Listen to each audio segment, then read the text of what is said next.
We're back. But Ziggy's not. Ziggy just decided that he didn't actually want to be here anymore. So Ziggy's just completely gone, guys. So yeah.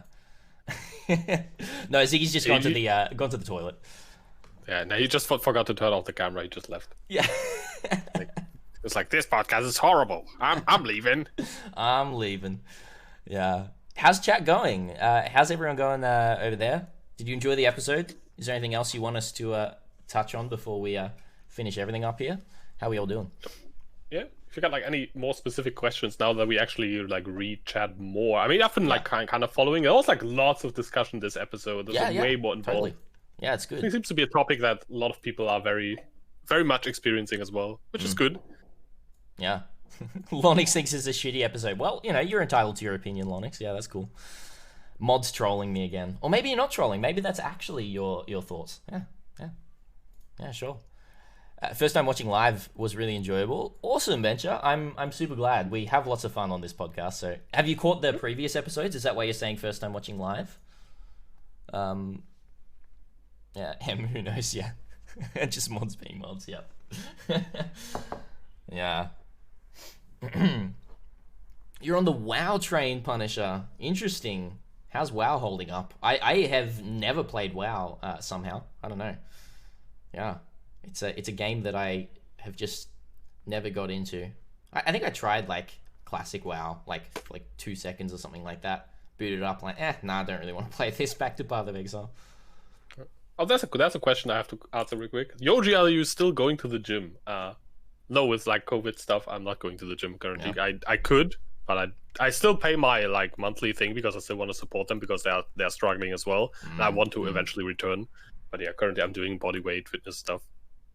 Yeah, which is I think more reasonable because gym is not like a good environment to be in right now. I feel they do have open and they have like super weird rules and you have to disinfect like everything twice and I don't know. It's annoying as hell as well. So that's also not very encouraging. But I'm still doing like workouts.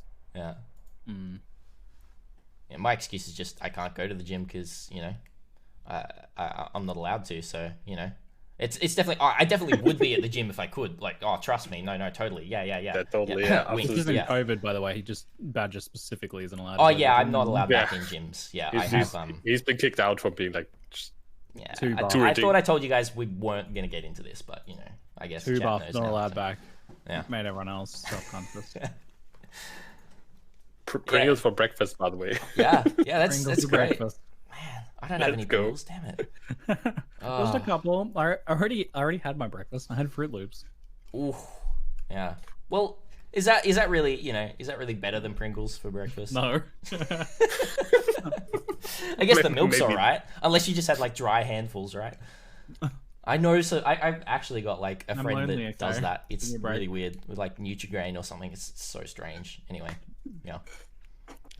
But yeah, this is usually like for chat. Maybe this is usually where we do like a mini Q&A where we can like pick some questions from chat. If you have any like burning or not so burning questions about either topic like PoE burnout and league structure and how to deal with like playing other games and stuff like that. How do I deal with other games than PoE? Yeah. I have a burning question. Yes. I'm experiencing a burning sensation. What should I do? Turn off righteous fire. The answer differs for the location you're experiencing that burning sensation, but that's for my other podcast. Probably we might leave that for my other podcast discussion. Body burns. I do actually have a question for you, Badger. So this is your first year of content, being a content producer. How is it going? Are you full time? Are you part time? Yeah. Like how is the growth? Is it something you want to move into full time, etc.? It's a great question. It's a question I don't talk about heaps because it's still in I guess the honeymoon period of content creation, I guess you could call it, where I'm really enjoying it, and it's still very much a hobby for me that is turning into a job, or it has been for the past couple of months, I guess. And I'm transitioning. The reason I think I mentioned just quickly to you, like I completely shifted my schedule. I used to be starting at like 8 p.m. and going through to like 4 a.m. My time, which worked for a while. And then things, life just happens and you're like, oh, I'm actually missing out on a lot of things, not ever having night times anymore, because a lot of things happen at nighttime. So I completely shifted my schedule. It's meaning I can stream at least out 8 hours a day now and still get everything done, rather than like waking up at 4 p.m. type of thing. That's like it can be great for a while, but it wasn't sustainable. Damaging long term. Content creation, like being a YouTuber and streamer, is already really disastrous for having a social life. So that's true, Mr. You're not Me. doing yourself any favors by like streaming all night and sleeping during the day. Mathel honestly is like the Adonis of this. I both metaphorically and physically strive for that dedication. His setup is really good. Really good. He gets up early and streams like 6 till midday, so about 6 hours roughly, which is about the same amount of time I do, but I do midday till 6 p.m, which is far more disruptive. I'm trying for the in between, like 9 to 10, goes till to the like gym 4 or and 5. Rock climbs and stuff in the afternoon, and I was like, and he puts out videos as well, like I think twice a week roughly. I think he does those before his stream each morning. Yep. Just like, I think it's something. I think he like puts them up before his stream usually, but I think he probably finishes. I would think he like edits them like in the afternoon or whatever, and like renders them later or whatever, uploads. I'm not sure. Or when does he get up? Like 2 a.m. otherwise, right? Well, I think he does get up like at 4 or something, and does that. Maybe. But yeah, no. The obviously the flip side of this is you have to actually be dedicated to going to bed at like 9 or 10 p.m. Yes. Yeah. Like a reasonable human being, not like most gamers. Yeah. I mean, I'm living like this normal life. We could usually go to bed between 9 and 10 p.m. and I get up like 5:30 every morning, and then gym or work out after work, then come back, homework with kids, then cooking, then gaming and content making. Somehow that still works, and I still get 8 hours of sleep roughly. Doing well. But it is impressive. It is very difficult, and like having that, I mean, for me it kind of works because there are like few things that I don't have a choice on, right? I can't just be like, I don't get up in the morning this time, because otherwise my boss would be like, yeah, dude, it's not what's in the contract. And it does help to have like some of that stuff, like some of the schedule enforced. Same with like not doing homework with the kids. That's also not optional. So everything else I just like put around that, and it kind of works out. Yeah. No, like it's been really, really healthy, me starting at this time. Like I've only been doing it for a few days, so like I need to do it like quite a lot longer to actually fully feel. But I feel like I've actually added like 4 more hours to each day. Even though I'm actually even streaming longer, and I'm staying awake the same time in each day. There's something about rather than spending my day before stream and then like waiting to stream and then having stream at the end of my day, having the stream at the start of my day gets work out of the way, because it is a job as much as I enjoy it. Getting work out of the way and then being able to do everything else in my day is so much more like healthy mentally and physically. I can still go out and see some sun after stream. It's been really interesting, but I've also been, because I can kind of almost consider this full-time and also monetarily viable full-time, I've been extremely lucky to be able to get to this point within a year.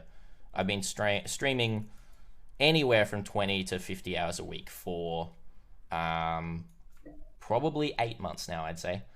And it's now getting to a point where I can actually consider, I can look at the finances and actually consider like, hey, this is full time. Although I still do part-time work for a company at the moment where my background is music composition and audio engineering. So I write music for, basically the TLDR is I write music for escape rooms. At the moment, they're not running the escape rooms, so I write music for online games that they're making and everything like that, which is super, super fun. That's awesome. Yeah. So I still do that part-time. What a fun niche job I've never heard of. Awesome. Oh yeah, it's so niche, and I'm super lucky to be in that. And like I used to be doing that full-time, and it's really strange because I got burnt out on doing that, even though it was like super creative and everything like that. It was almost, the crunch times and everything like that were rough, and honestly, like being able to play video games and have people actually watch me and enjoy what I'm doing and enjoy my content is kind of a dream come true. So I'm just pursuing that, and no sign of slowing down, only signs of speeding up at the moment. So that's good. Yeah. It's interesting how you said like you do better with doing your stream earlier and then having more of the day after that. I'm the complete opposite. I've tried that, really, but where I've just naturally settled, I've like not specifically set my schedule and just kind of let it naturally happen, which for me is like I stream midday to 6 because typically roughly because after I finish streaming, like I love streaming so much, but it is mentally exhausting. Like I'm so exhausted after I finish streaming. It just takes a lot of energy to like engage with chat and like multitask for like you're hours. Just very switched on for a number of hours, and it's I'm like plonk on the couch kind of deal after streaming. So I definitely can't have like a day after that. So yeah, usually if I'm going to do anything productive, it's like I wake up early and do stuff in the morning before I stream. Like I can do a bunch of other things before streaming and then stream just fine, but not the other way around. Like if I stream and then try and do a bunch of stuff in the afternoon, it could be pretty tough. That's what I used to do as well. Like while I was still doing the whole full-time streaming, YouTubing stuff, I would get up early, like edit videos till roughly lunchtime, then have like a lunch break, go to the gym, like social life, whatever happens, and then stream from like afternoon to evening, and then like kind of like let the day go out, like relaxing, like chilling after stream a bit. Also, I never could go to bed right after streaming. Just like stream bed never worked because I was still like too like excited, hyped up from like streaming that I couldn't just fall asleep for at least like an hour after stream. That was the big thing with me as well. One of the things that made me switch is, if I'm ending stream at 3-4 a.m. and I'm still riding that adrenaline high of just being engaged the whole time, it's very, very difficult to switch the brain off instantly after that, because it would always be instantly bedtime. But then I'd go to bed and I wouldn't be able to switch off, and I'd just be on, like on my phone for a bit, or even if I don't take my phone, to bed, like I'd just be sitting in bed just thinking, because my brain can't shut down. And now it's like end of the day, I am in bed and I'm instantly out pretty much, which is, it's really, really cool to see it all working. Tengu had a really interesting question. Do we ever consider life after Path of Exile, or do we consider Path of Exile lasting forever, or streaming lasting forever, or do you have life and end game goals IRL? I'm sitting out on this one. I'm basically already there. Like I mean, gaming like hobby wise, that would definitely be like a gap for me. Like currently, like whenever I have like free time at the PC, I play PoE and make content. But for me, it's not like as much of an existential question as it would be for Ziggy, for example. This is like a two-part question. So one is like, as a content creator, how would we manage? And the other part is, how would we manage just like from just like the gaming side of things? Or I guess the other part is like, do we expect Path of Exile will die, and when? Everything has a time limit on it for sure. It'll at least die with the heat death of the universe, but probably significantly before then. No offense, G2G, but the game will probably fail before the heat death of the universe. No offense. All right, clipping this, sending to Chris. I mean, even if we have a rough league and several rough leagues, Path of Exile might go into a bit of a contraction period. But that's the worst I see happening for a while, until probably the most disastrous thing that I could see happening is a poor handoff when the core creative team primarily retires. Yeah. Like the original driving force behind the success of Path of Exile. Does like a poor handoff to a group of people who don't kind of like get it as much. I think that's like not super likely to happen. I have a hard time, having spent a bit of time with Chris and Jonathan and stuff in real life, I have a pretty hard time imagining they would just kind of like hand off to whoever without like giving any fucks about it. I mean, they could have done that when they sold to Tencent, probably. Like they could have just been like, I'm just retiring. It's not like it's not like they're hurting for money at this point.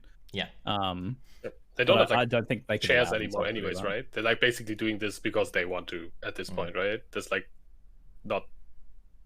Yeah, I mean, maybe they have like contracts or something where they like have to stick with it for a while or something like that. But yeah, no, they could have easily have not done that. Yep. For sure. I'm sure that at any point they could have just sold for cash and handed off to other people to like put PoE in maintenance mode. But no, I don't think their own kind of personalities would allow themselves. The sort of personality that creates something like Path of Exile has a pretty difficult time of letting it go. I would imagine so as well. PoE also did start as like a passion project completely, and like luckily turned into something that is also financially viable. Yeah, for sure. So I mean, it'll happen eventually, of course, but I wouldn't be surprised if Path of Exile is like one of those games that sticks around for. I mean, we're closing in on a decade already, aren't we? Yeah. I wouldn't be surprised if it's like one of those 10, 20 years games. Like, short of any sort of like major shake-up with like the fundamental way of how we game. Yeah. All of a sudden, we upload our consciousnesses and we're gaming in a completely different way now because we live inside of games. Like, I don't know, maybe they would make that transition too. Yeah. PoE 3 brain mode. So yeah, I don't think it's like super likely to happen outside of it just kind of slowly grinding into being less interesting and a game that we want to spend less time with. I think that's probably the likely future for Path of Exile, as sad as it sounds. Honestly, I think that's a very successful outcome for any game, is to like slowly grind their way towards obscurity after 10 to 20 years of lots of gaming fun. As a gamer and content creator, though, I Path of Exile could cease to exist, and I'd be very sad, but I would be all right. Like, I think I do pretty well playing other games now. It's a bit of an action RPG golden age as well. So even if I wanted to stick focusing on action RPGs, because it's like my genre, there's a lot of really good ones. And I mean, there'd be good stuff on the horizon. Probably a lot of Path of Exile players would start really looking closely at Last Epoch. Some people would like, you know, kind of just dabble with other games like Grim Dawn and stuff like that already exist. And of course, maybe Diablo 4 will end up being fun, hopefully. Maybe. Yeah, there's some little glimmers there. There's a chance, but I'm not too hopeful, to be honest. I have very little confidence in Blizzard fundamentally, because I think they've gone through that creative exodus that I talked about would be the death of Path of Exile. They've already gone through that. Yeah. So it's whether there's like a group of new people who have joined that are like newly passionate about making a really good Diablo 4. And from some of the people I've seen on the Diablo 3 team and stuff like that have kind of like potentially working on the Diablo 4 project, like I think there's some potential there. I think there's some really passionate developers still there. It's just like upper management is kind of I mean, it is a huge company, and there's like lots of stuff like intertwined with that, just like not just making this game. Like there's a huge company behind, and shareholders and whatnot. The business isn't making Diablo 4 anymore, right? Making Diablo anymore. That's just like a small part of like a giant monolithic company. But competition is always good, and Diablo is still a huge name, so it will still be competition for sure. Oh yeah, probably just like Diablo 3 sold like the most copies of any game ever at that point. Yeah, it's like wouldn't be surprised that Diablo 4 does it pretty well as well. But there's like plenty of other action RPGs, lots of really cool indie ones, other games that like taking aspects from the genre and incorporating it. I see a lot more of that, like even completely disconnected things are getting like action RPG like loot or some little systems and stuff from ARPGs, which I really love seeing. I love it when I like randomly play a game. Like one a while back was Star Valor. It was like a space RPG, like sandboxy sort of game, a little bit like Mountain Blade-ish kind of, but it's got like an action RPG loot system kind of, and interesting. It gives me some of those vibes, and it's pretty cool. There's some people like really kind of pushing the genre in different directions. So yeah, I think they'd be right there. And as a content creator, like I think I would be alright as well. Like I would probably just do a lot more things like RimWorld. I think RimWorld is like probably the most just like the probably best example of the other sort of thing I'd really enjoy doing if it wasn't for Path of Exile, which is like telling stories through kind of open games. I think it's like content creators the hardest that are just like growing right now, like are in a pretty good spot while they are doing PoE content and what they're known for, but have not transitioned into variety yet. I think when it hits you right there where PoE goes down too much, I think that's where it would we can really like throw a wrench into a growing Path of Exile content creator or streamer. Yeah, totally. Yeah, and this is something like, you know, that's not, well, obviously Path of Exile is still growing at the moment, and I'm growing with it and everything like that, so don't fully fit under that, but it's something I'm very much thinking about actively each day with what I'm doing. And the plan is, over quite a long period of time, is to transition more to variety. And as Path of Exile exists, it will always be my first game. It will always be the game that I go back to, you know, the league cycle and everything like that.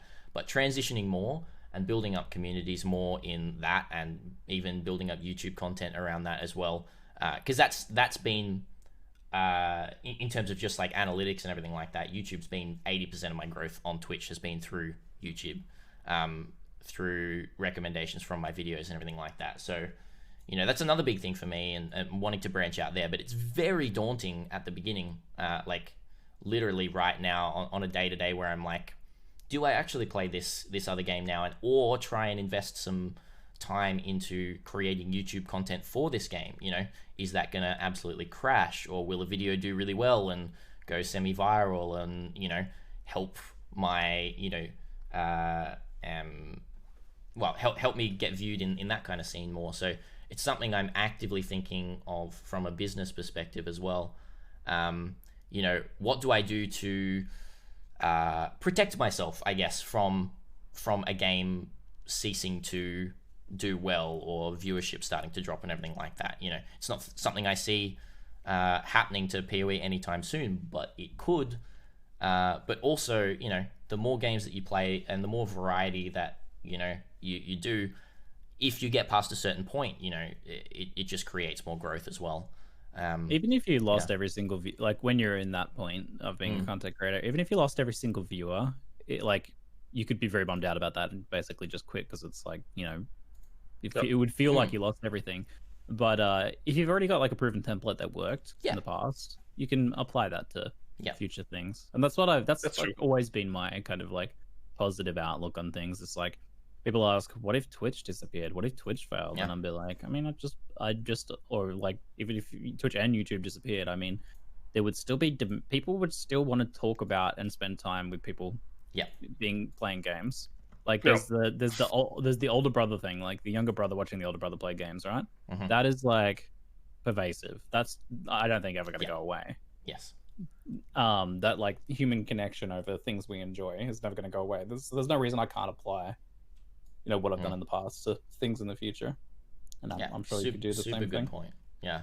I like, you know, I did say before, you know, I feel like I've gotten fairly lucky with the reach that I've got as well. But, you know, there's other things I can look at. You know, I have treated this very seriously like a business, and have plans and everything like that I have done, that have been executed, and most of the time have worked, and, you know, everything like that, to actually grow myself. So, you know, as you're saying, you know, if not saying that I would, but if I was to even just completely drop Path of Exile and go completely to a new game, or go completely variety or something like that, I do trust myself that I would be able to build that, you know, albeit maybe a little bit slower, or, you know, because, you know, sometimes you do have to rely on, you know, just getting that little bit of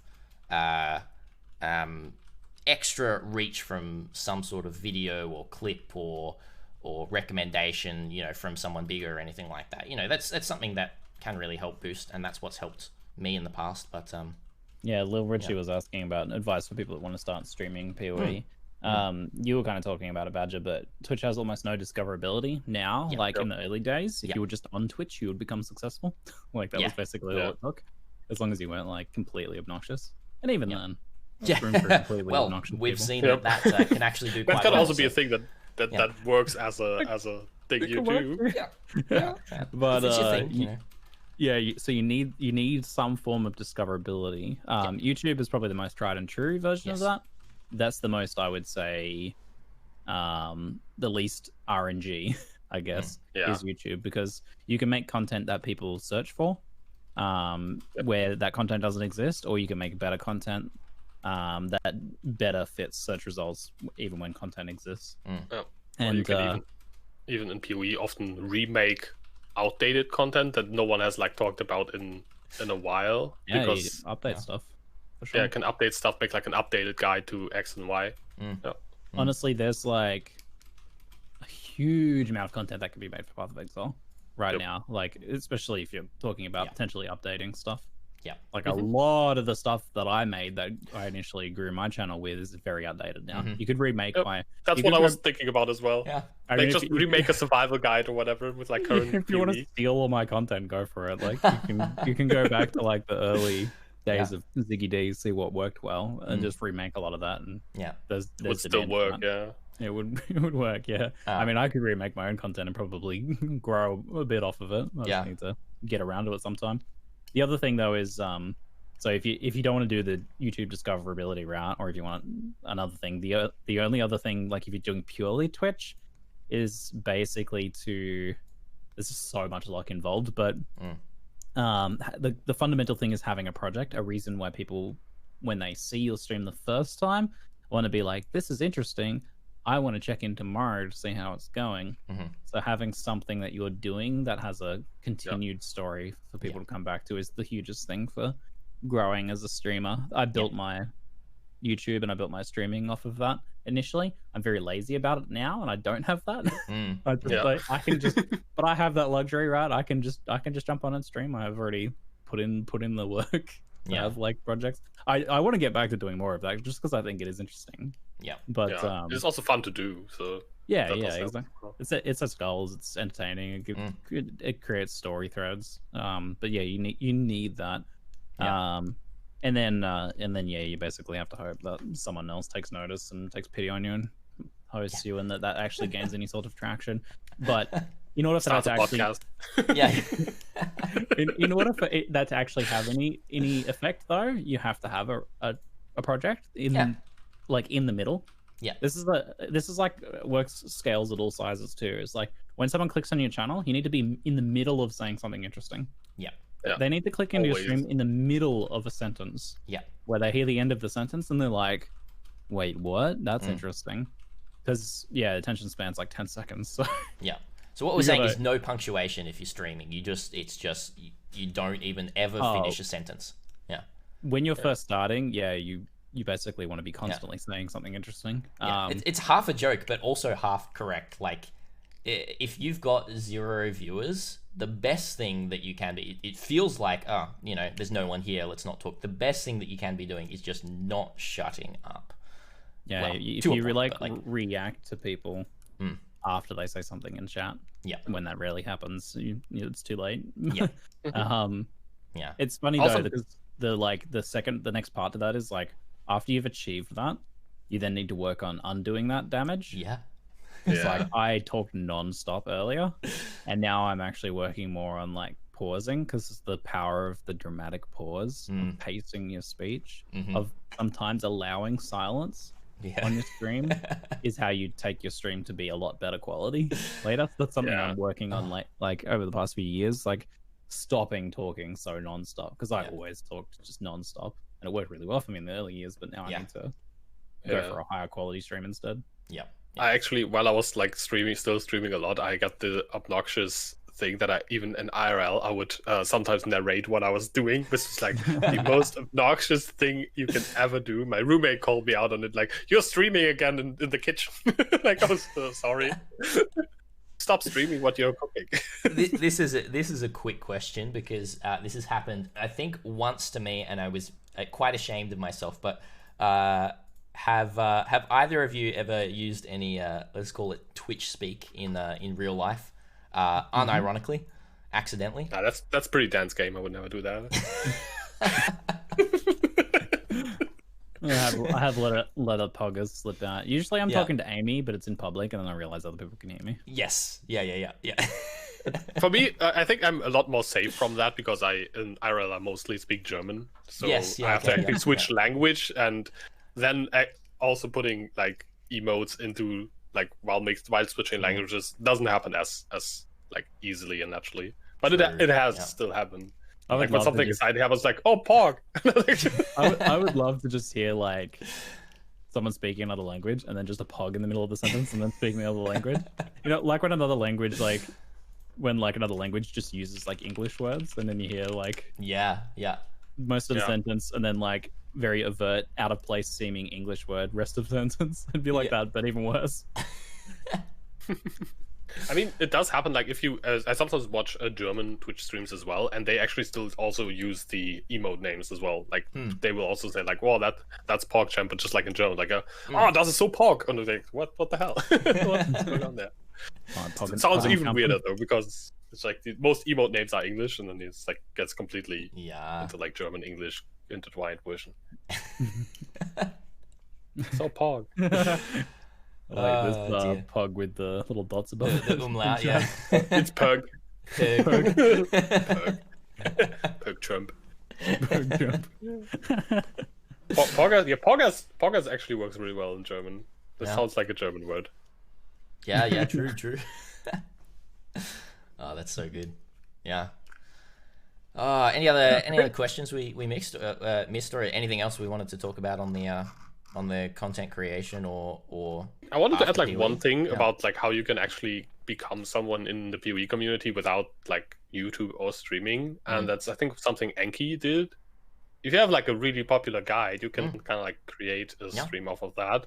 Yeah. If you already are involved in the community and people know your name from that, you can start off with their like, even if it's still probably a bit slower than discoverability on YouTube can be, it's still better than starting from zero, because you will at least have like these initial like 2 to 5 viewers, which going from 0 to 5 viewers, chat interaction and fun wise streaming makes so much of a difference. It's just having anyone in chat is better than having 0 people in chat. Yeah, people hear like, oh, did you hear the Arc guys streaming? You're like, oh yeah, cool. Yeah, I'll check out Engi Arc in person. Ask him some questions about my builds. You'll have to battle against the "this is all you're known for" thing.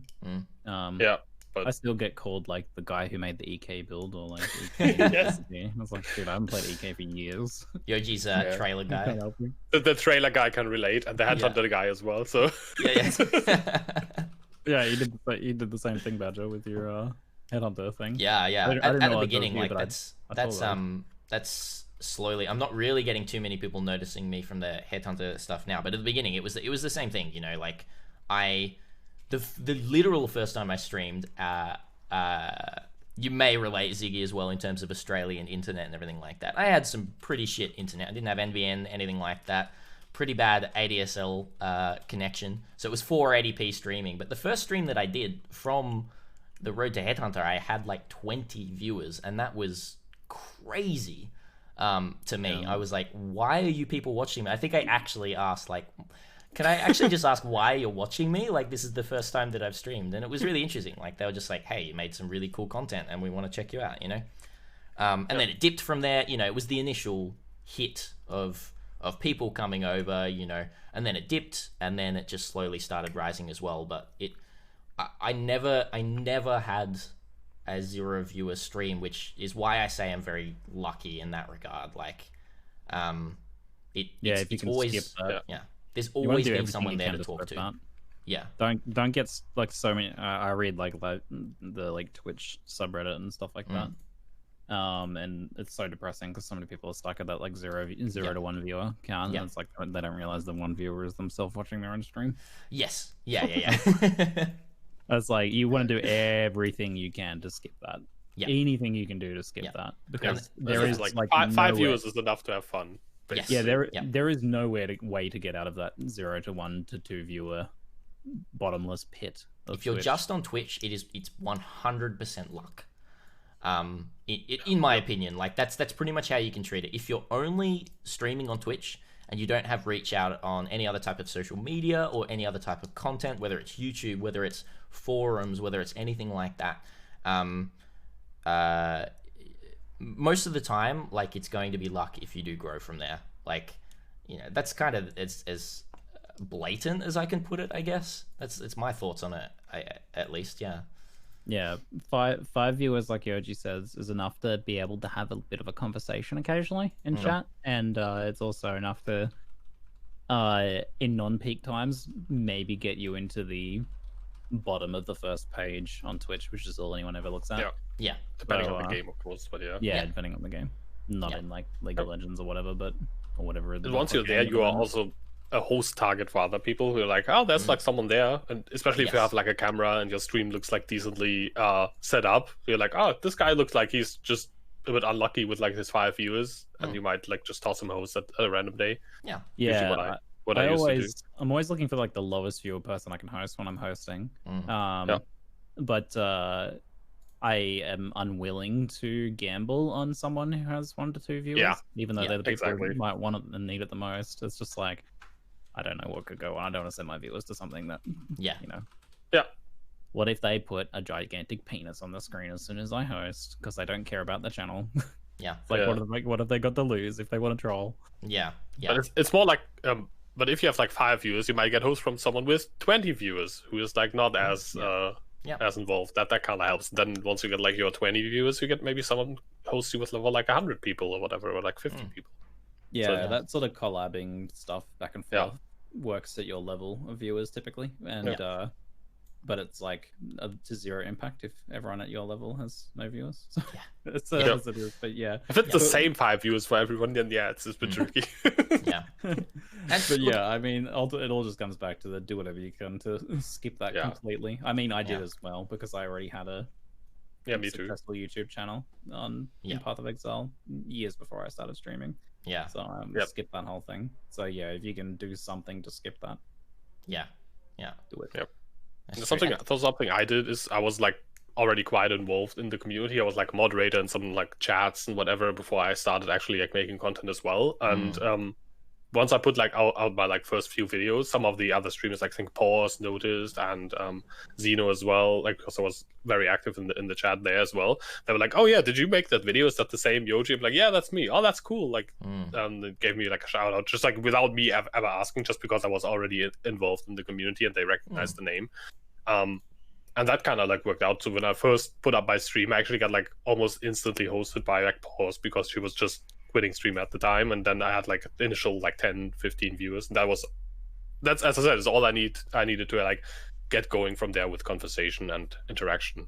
And then you just build from there.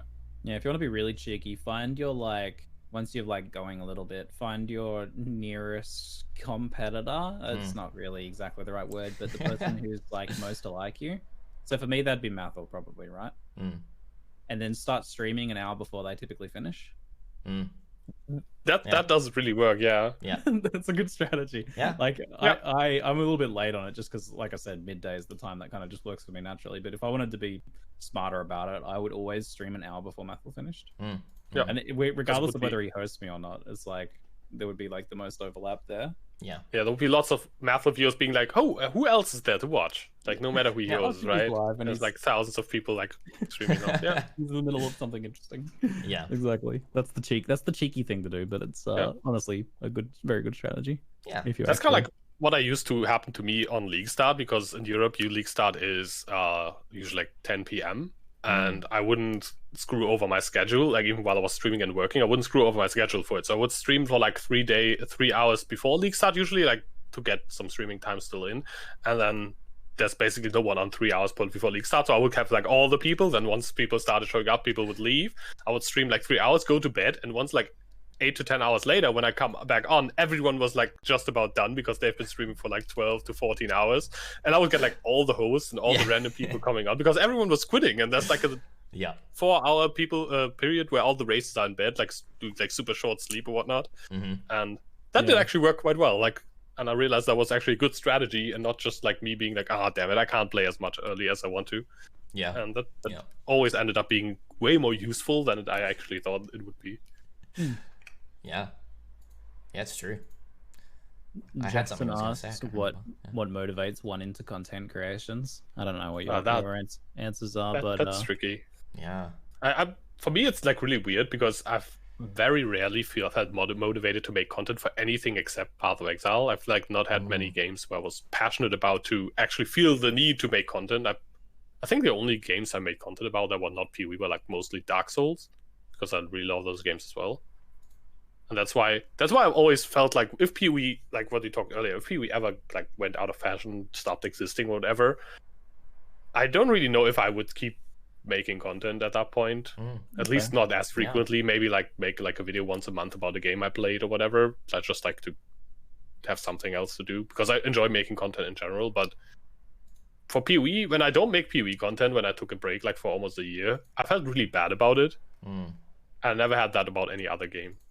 Yeah, PoE is definitely the most inspiring to make content for me as well. Like most games, I'd be inspired to make like maybe 1 or 2 videos when they're like brand new, to like explore and talk about some interesting new things about it, things that I've discovered, yada yada. But Path of Exile is like a constant source of that. There's like a whole bunch of different answers to this question. From like the content creation, creativity side of things, for me, I get like an idea in my head that I get really stuck on, and turning it into a YouTube video is the way of getting it out of my head, or exploring on stream is the way of getting it out of my head so I can have some peace and quiet.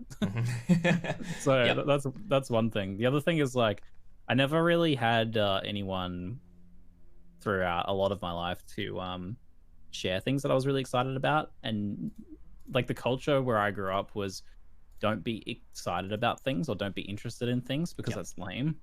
Being like into something is really lame. Yeah, only like you have to not that seems so weird.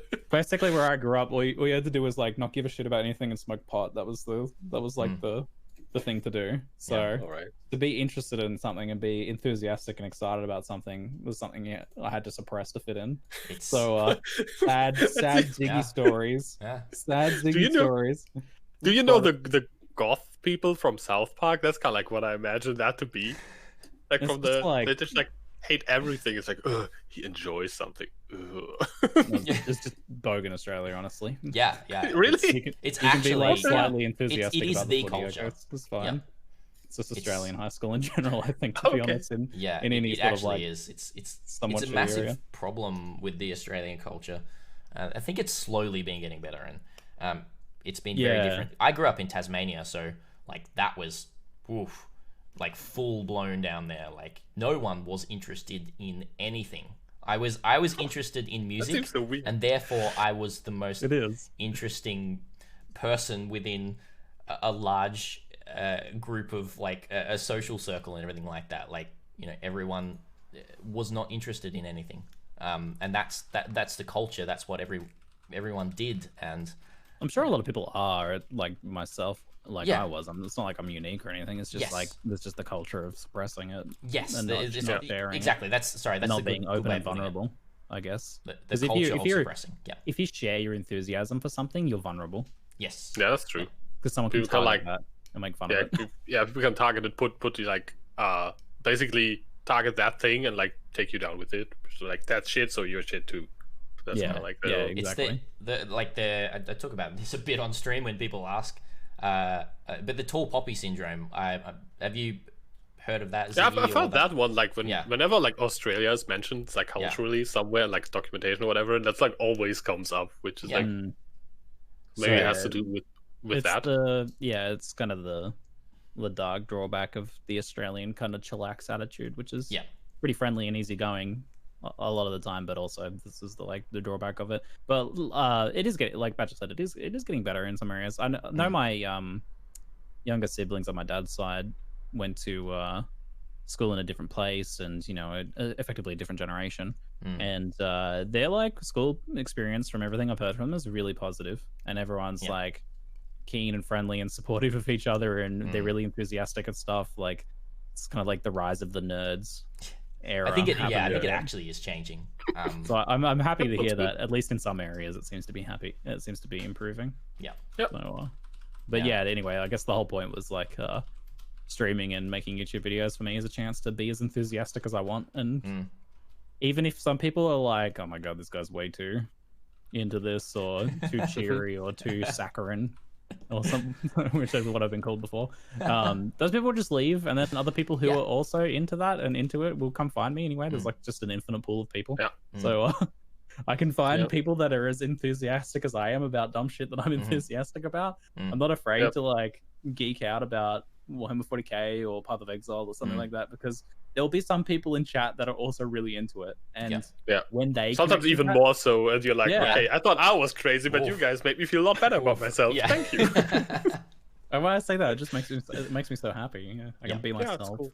I can be myself on Twitch and YouTube more so than I can in real life. Yeah, which is really good. Which is crazy, actually. Yeah. Yes, it's people really suspect the obvious, and they suggest the obvious is like, oh, Ziggy's like fake excited and fake happy on stream, but it's like I'm more myself in streaming than I am. From all that we've talked about with Australian culture, I've always hid my gaming passion, just because, you know, I guess it's the culture around like nerd culture and everything like that as well was like massive.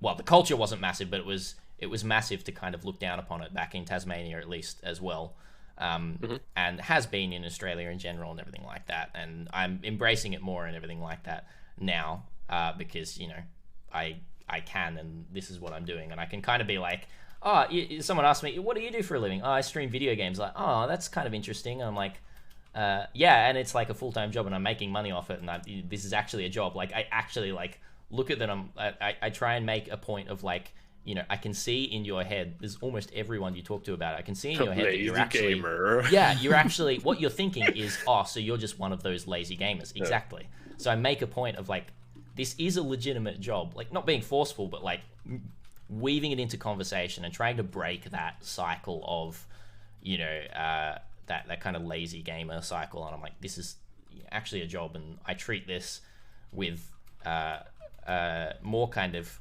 job drive than I have other jobs before. You know, it's something really interesting to kind of embrace and spread. It's interesting. Yeah.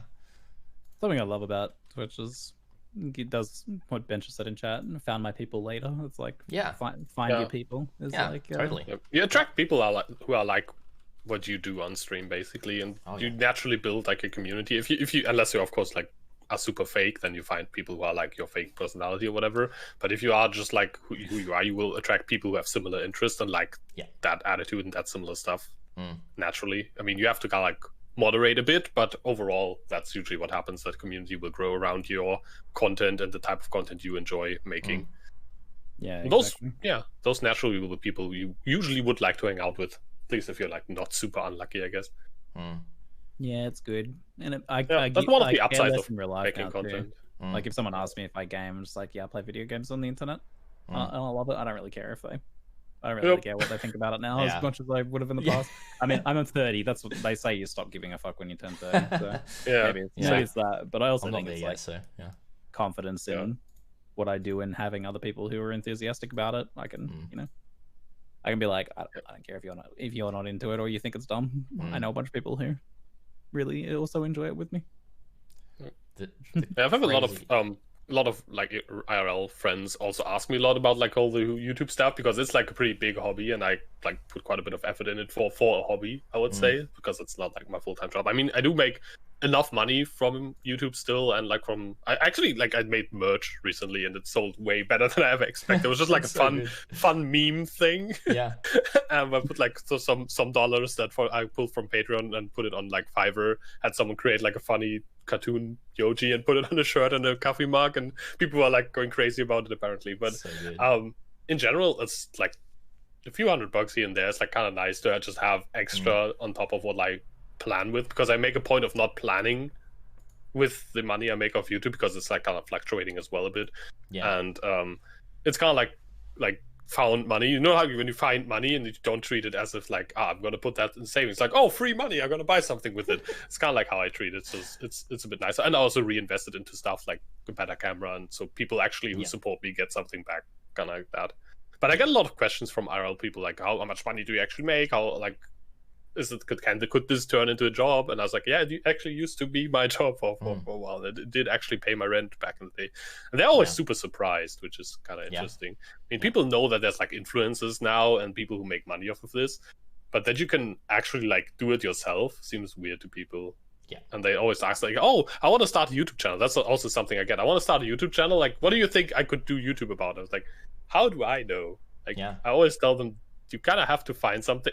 For me, it was something that I have like an urge to tell people about, but I don't have the people to tell Like no one in my friend circle plays PoE, like 0 people. But I have a lot to like. There's a lot I want to say about this game, so I was like, I guess I'm just making videos to see if anyone wants to listen to this. Yeah, I think they're like earning a normal salary at part of Twitch, like people who stream to enough success where they're just kind of earning like the same income that they earn at like a regular job or a good regular job, which is basically where I'm at. Is such an interesting part of Twitch. Like that doesn't exist in many other creative fields. I feel like maybe there's people who like play local gigs with their band or something, and they like earn a bit of cash off that, and that's like reasonably. But that seems very rare comparatively. So I think that's like a super interesting part of Twitch. I think there'll be more of that in the future too, like more micro communities. Twitch is more stable. Yeah, it's a lot more stable, like income wise, and YouTube is kind of like with the 3-month cycle of PoE, because I make mainly PoE content. It's kind of like still YouTube's big. It's predictable. It's kind of predictable. My 6-month goal at the moment is to try and solve that fluctuating problem. For myself, like, you know, what kind of content does good at what type of what time of the league and everything like that. And probably not going to reach it in 6 months, but you know, that's, you know, I set, you know, we've been talking about goals about burnout and everything like that, but I set like goals with my content creation as well. My goal was to get partnered within the first year of streaming, and I did that in 8 months, and I'm like, wow, how did I freaking do that? Pretty good. But now I'm like, that's just, you know, reaffirm that, like, you know, you set that goal and you go for it. There's monetary goals that I try and hit on YouTube at certain points of the league and everything like that as well. And there's one quick thing that I wanted to mention as well. Sorry, jumping back a topic, but we are talking about, I can't remember exactly where it was leading and everything like that. Oh yeah, we're talking about, you know, being ourself on stream and everything like that. But there has been a part of me that I've been very much hiding from stream, which is my music stuff. Like, I don't do any of that on stream, but it's something I've really, really wanted to bring. But which is super weird, because I feel like there's something that you could like really naturally integrate into everything. Yes, 100%. I mean, the podcast music is by Badger, for example. All of the music, or almost all of the music you ever hear on any of my videos, that's all composed by me. All of that kind of stuff. It's stuff I don't tell people about, but it's stuff that's there. But it's weird, because the feeling that I would have about video games to my IRL friends or anything like that, or talking, well, people outside of my video game circle, I guess, in real life, that kind of, you know, closedness and like shyness about my passion for that, is weirdly how I feel on stream about my music stuff. It's really strange.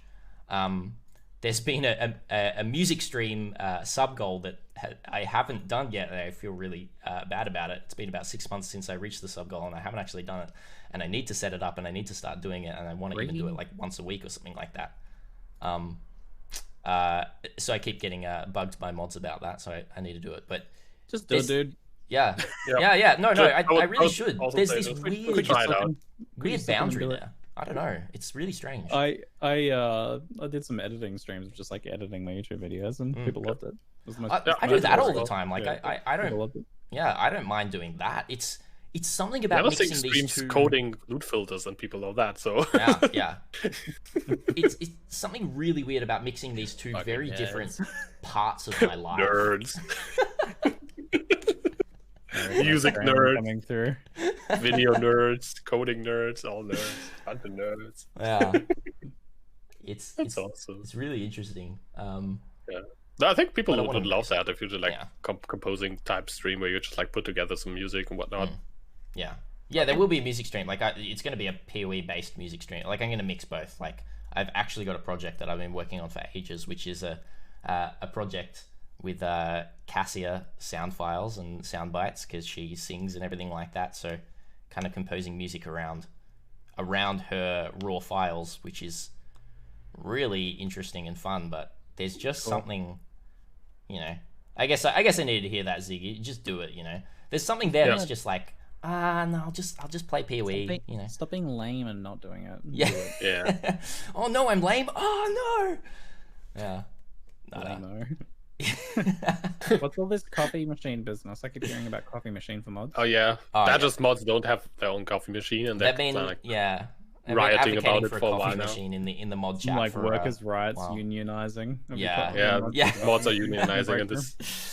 It's kind of scary, but you know, there's no room in the budget for a coffee machine just yet. So yeah. Yeah, my mods have free access to the break room coffee machine whenever they want.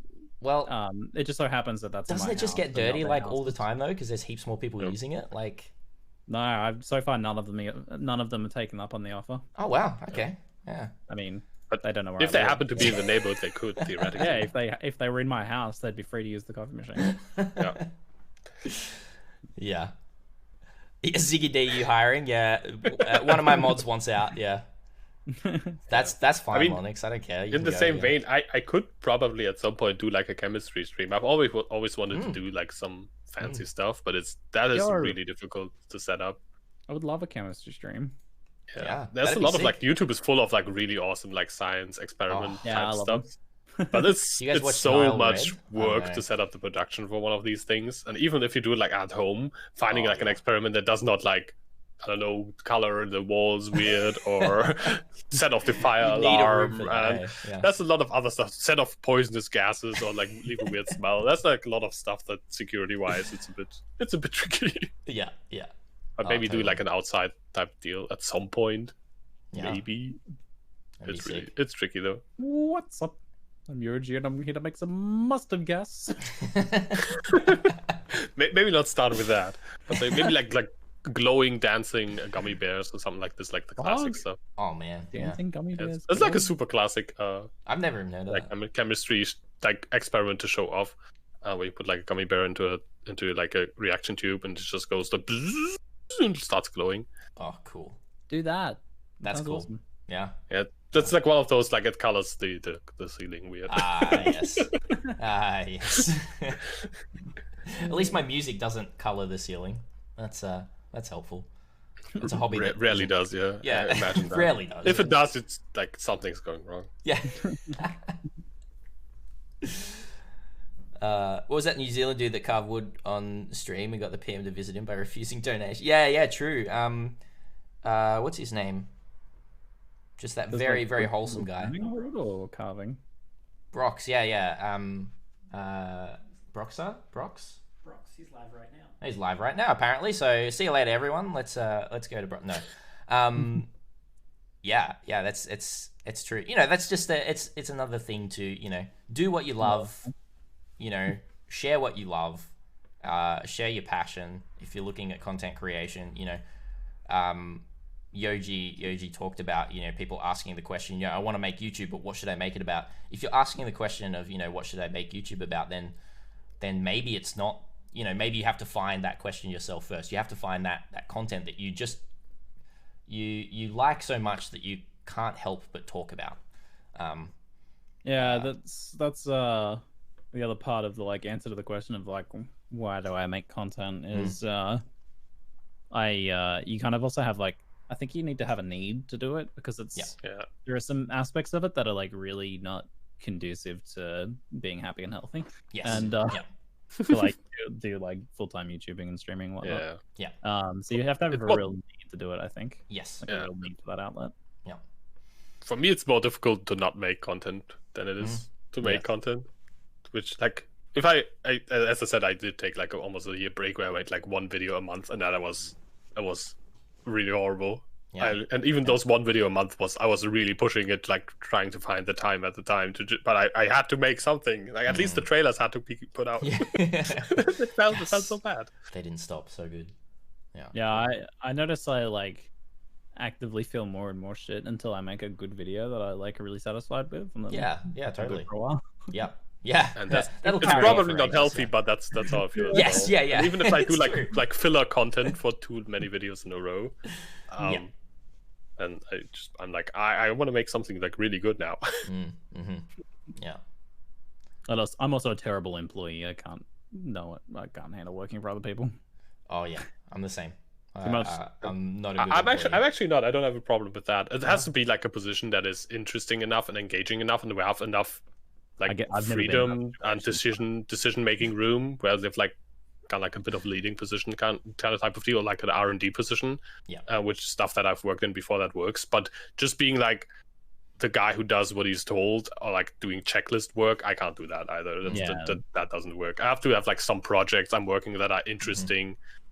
And yeah, it is like, my problem is I love chemistry and I love making like YouTube videos about games, and it's really difficult to do YouTube full time and chemistry as a hobby. That's really tricky. While doing chemistry as a job, like finding chemistry jobs is not difficult, and doing YouTube as a hobby also kind of works. So this works out better for me. But if I would have found a way to do it the other way around, where I didn't miss like the sciencey stuff too much, I could also see myself do the other way around. I think both would work. But this is just the easier route. Like, chemistry jobs pay decently well, and YouTube is a hobby, and gaming is a hobby that works pretty well too, and a lot of people do that. So yeah, I think you're probably right. If I ever had a job where I was like valued and self-directed and independent, without like a ton of oversight, then I'd probably be fine with that as well. But for me, the only thing I've ever done like that is streaming and YouTubing. Being self-employed.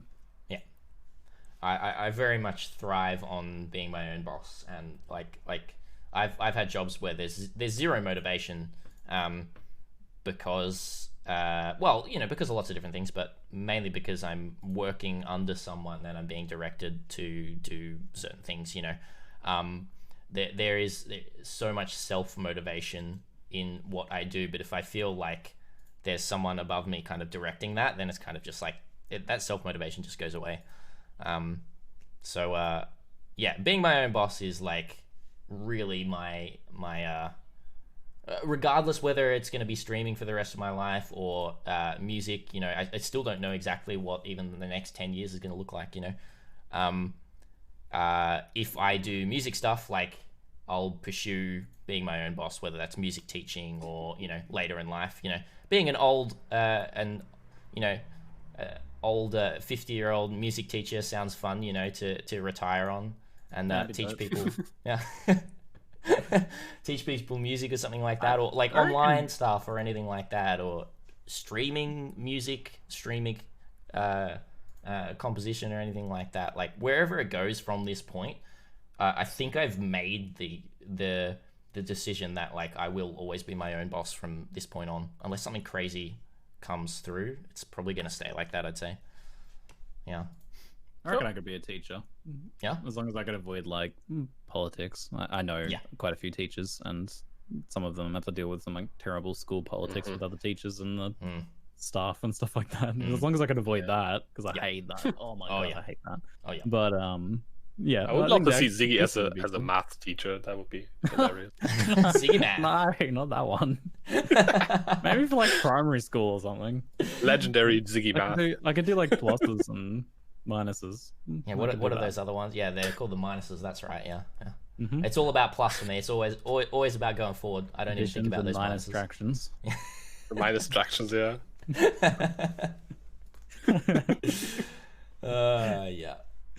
No, I'm the same. I don't think I'd want to. If I went into teaching, I really enjoy teaching, but it's always been private teaching. Like if I was to do music teaching, it would either be completely self-directed online, like courses, or it would be one-on-one private teaching. I'd say, where you can totally direct the content and you can push the content that you want to. I think is super big for me. Yeah. Content. That was a content talk. Holy moly. That was a lot of content, yeah. Did you ever have a teacher where you could like distract them with a topic and then they would end up spending the rest of the lesson talking about that topic? That was like you'd be able to kind of like trigger them into not doing the thing they're supposed to be doing. That was my niche in school. It wasn't one teacher. I don't know. I did really well in school because one, I knew what the teachers wanted from me, and two, I could let I could make the teachers be interested in what I was doing, so they would just grade me higher. I don't know. It was this weird thing that, some call it manipulation, some call it just being paying attention. But that's what does actually happen a lot, and happened to me quite a bit as well. It's like when you have a class of like super unmotivated teenagers sitting there, and you're just like, if there's someone who actually shows interest, even if it's not exactly what you're looking to, most teachers will jump on that and be like, okay, at least he's interested at all and it's roughly related to what this subject is about. Let's just go with that because at least one person's interested in what I'm talking about. So that usually will like work to derail. It's usually a teacher actually like cares about teaching. Yeah, if you have a teacher that cares about teaching. Yeah. They like live for that moment. But yeah, I reckon I'd be super susceptible to the being derailed problem. Where like as soon as my students figured it out to talk about like Warhammer 40k or gaming or something like that, they would quickly realize that they could easily stop me from teaching them the things they're supposed to be teaching and just talk about these things. You just have to take a subject where that works, like I don't know, philosophy or whatever. You just can basically talk about the ethics of Warhammer 40k. I don't know, cyborg manipulation. There's plenty of human condition discussion to be had out of 40k for sure. Yeah. Oh, totally. Well, nice. Right. Yeah. I think I kind of want to head out soon, TM. So. Yeah. No, that is totally fine. We've been talking for a while, and I should probably set up for almost my normal stream time now. So yeah. What were you saying, Ziggy? I should play some PoE before I get too tired to. Yeah. And just go to bed instead. Yeah. Early wake up. Yeah. It's a good question as well. Are you gonna be heading straight on stream? Are you gonna be playing off stream, or for people who are interested in watching? Yeah, I'll switch my stream on. I'll probably only stream for a few hours or something, I think. Yeah, cool. I think I get pretty tired on podcast days. Sick. Yeah, thanks for having me on. It was fun. Yeah. I'm glad. You should save part 2 as well, maybe. I'm actually I was just going to talk to Yoji about that. We actually should save part 2. There was a lot of good talk there that maybe we can upload at a different time, or whether you want to keep it for like do you do like extra Patreon stuff or something like that, Yoji, or whether we want to put it up somewhere else? We could do that, but I wouldn't want to really put that behind a paywall. It's just like good discussion. Yeah, exactly. I don't know. Yeah. Do it. I mean, what we could do is I like just put them both like separate on my YouTube, and I can do like one listed and the other one I just like link below the podcast as like an after show unlisted. And people can publish it and title it. Don't worry about it. I think we should still just publish it. I'll just publish both and like kind of Inspired Learning After Hours, done. There we go. After Hours, yeah. But definitely like cut it into 2 parts. So we have like the main topic discussion and the whatever content creator discussion afterwards. Yeah. That was a good one. Yeah, no, thank you so much for joining Ziggy and chilling afterwards as well. I'm just going to keep chilling here as well. I'm going to continue streaming, and we've actually got for those still watching, we reached my sub goal yesterday, which was to do a blindfolded Shaper. So we're going to be jumping onto Standard and finding a build and either running Shaper a bunch of times until we kill it blindfolded, or don't succeed. No, we're going to try and succeed. We'll see what we can do. But yeah, I'll catch the two of you around. Nice to meet you and talk to you in person, Ziggy, as well. It's been a good time. Have a good bit of fun with all of that, and I'm sure we'll talk soon.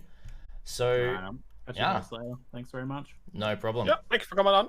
See you guys. Bye bye. And Yoji, I'll upload that stuff as soon as I can.